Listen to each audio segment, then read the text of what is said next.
You need to decide that your voice matters, whether it is immediately accepted or not.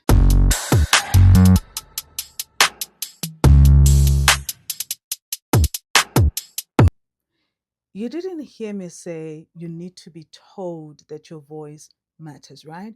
I said you need to decide that your voice matters because your voice mattering, that's not an English language, but that's not an English word, but your voice, when you say your voice matters, it's a decision that you make. Nobody can really decide for you that your voice matters unless you speak, unless you let us hear your voice.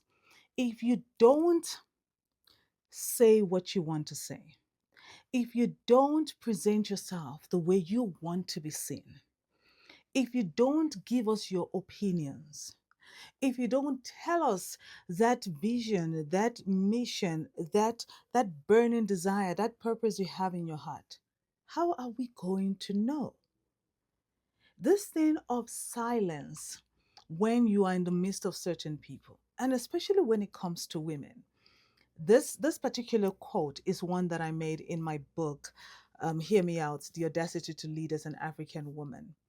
Because when it comes to women, we grow up being told to be silent, to be quiet in certain moments, don't speak when elders are speaking.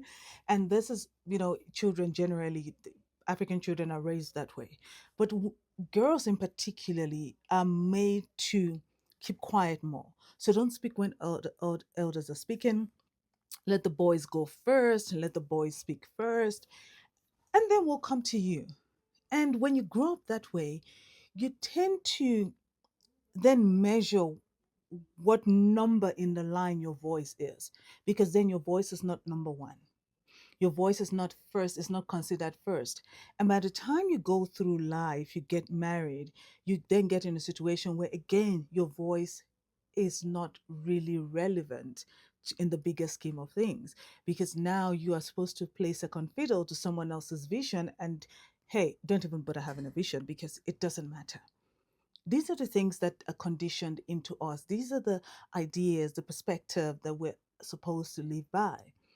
And if we continue to tame our voice, that beautiful voice that we were given, and I don't just mean the sound of your voice. When I say your voice, I mean what you mean to say. Okay, it's like saying, I wanted to record wearing the shirt, and then someone said to me, well, you should probably go wear a black shirt.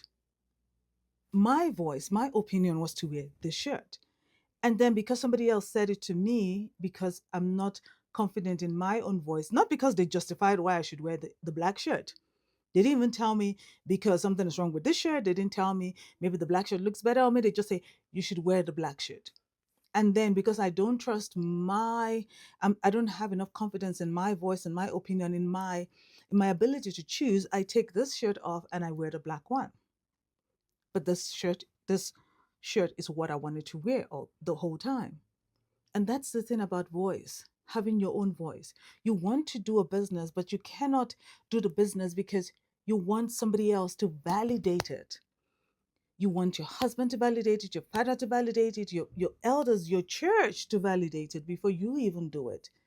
Meanwhile, you are the one that has to do it. You are the one that has to live with the consequence. So your voice being important is all up to you. And yes, when you start speaking first, there's going to be pushback. When you start listening to your voice first, there's going to be pushback.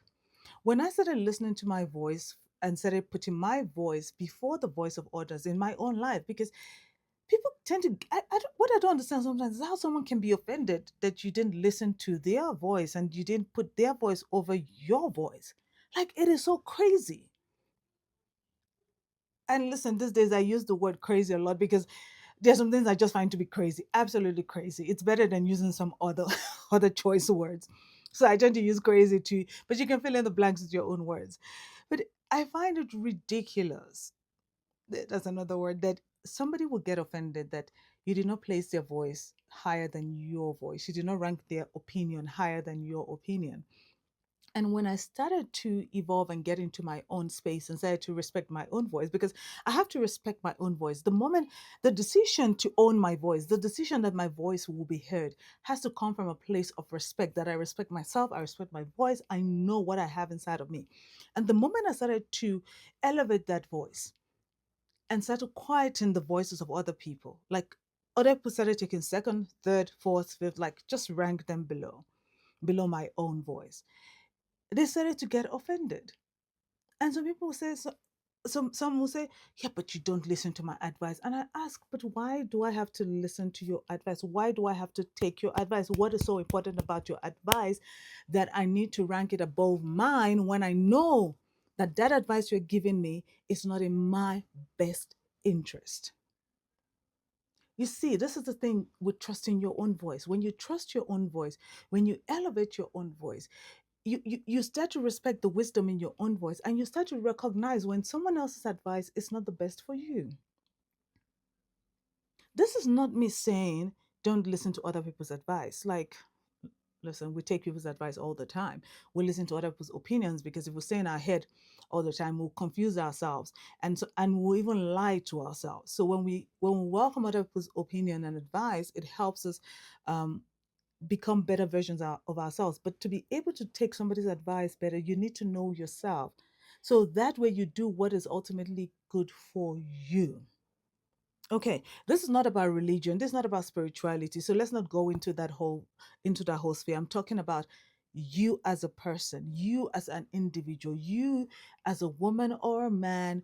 You have to respect your voice. You have to own your voice. You have to elevate your voice, because there's something unique about your voice, your opinion. Again, it is your life. How can you let the voice and opinion of another person have the final say in your life? But this is how we tend to be conditioned and trained as we grow up. And why we have to work on it, why we have to identify it. And it all goes back to knowing who you are, because if you know who you are, then that is when you can say my voice matters. That is when you can start placing your voice in the right space. That is when you can start respecting your voice in your own life. That is when you can start honing your voice. You can start building in your wisdom. You can start building in your understanding, and you can start walking and truly living in your God-given purpose. All right. So your voice matters, not because I said so, because it is the fact. Whether other people accept it, admit it or not, mm-mm, your voice absolutely 100% matters in your life. Okay, so chin up, speak up, listen to your voice, your inner voice, start respecting it a little bit more, and you'll get there. Cheers. Have a good one. Bye.